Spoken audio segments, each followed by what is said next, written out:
Hi, this is Thomas from Believe in the Run. And this is Jarrett from Believe in the Run. And today we're going through Jarrett's top 5 wide foot shoes. Let's do this.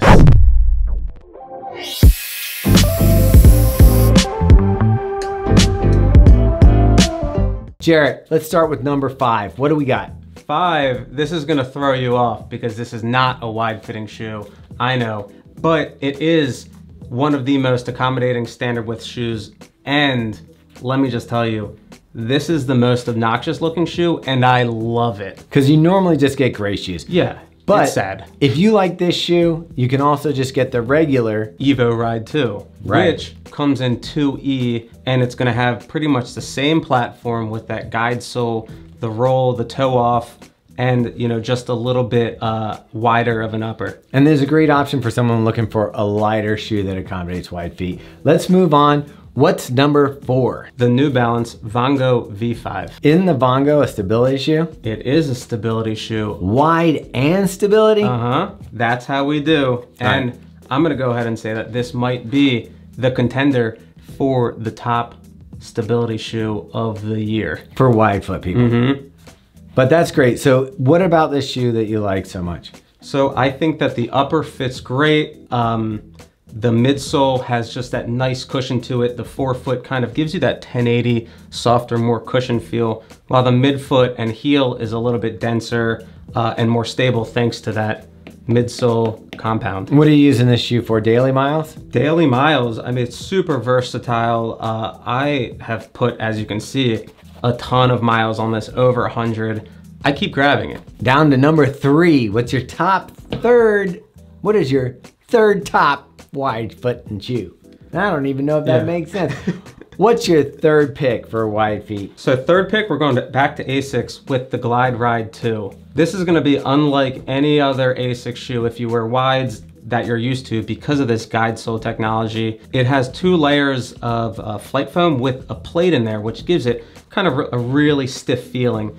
And then it's gonna roll right off, and even though it's about 11 ounces, it does not feel that heavy. Yeah, this one really rolls through your stride. So if you want one of those shoes that you can lock into a pace, this one does it. Let's go to number 2, Jarrett. Number 2, we've got a chunky boy. Ooh, that looks ugly. Let's show them what it looks like in a normal person's shoe. I told you, our shoes are kind of sad looking. It is. Wide feet get the ugliest shoes. Tell me, what is it you love about this shoe? Because I know this is one of my favorite max cushion shoes. The New Balance More 3 is a max cushion shoe for daily miles and recovery miles. I do feel bad for you that they made that look like you're working at a restaurant. Yeah, this is what we call the industry colorway. Yeah. So if you need, a really comfortable shoe to be on your foot for like 8 hours, again, this chunky one. All right, so that leaves one left, drum roll, and Brandon will put in the sound effect. What's your number 1 shoe?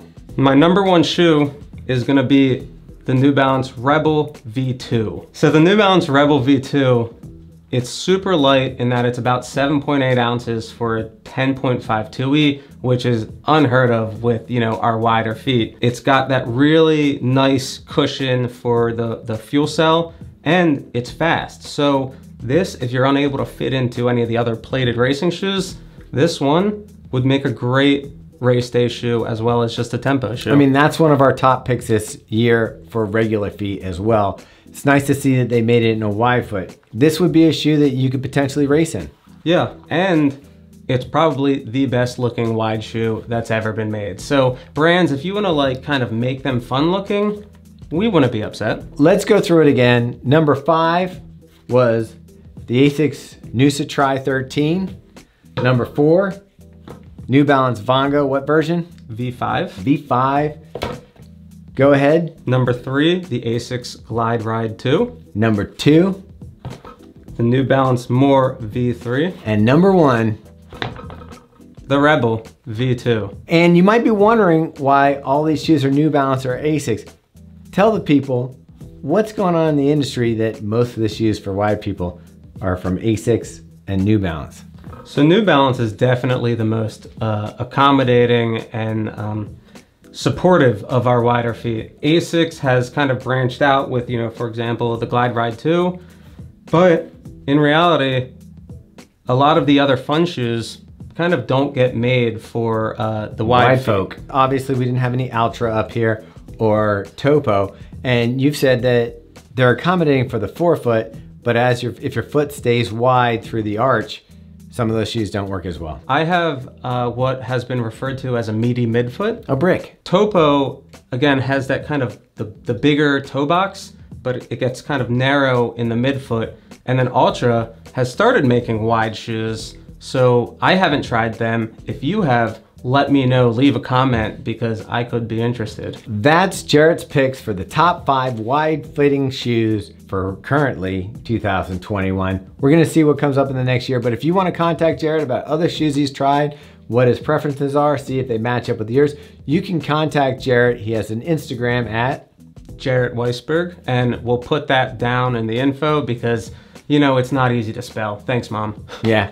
And if you need to contact him through Believe in the Run, you can always reach out to us. He also has a full roundup of wide shoes on the website, so you can check that out and read it online on believeintherun.com.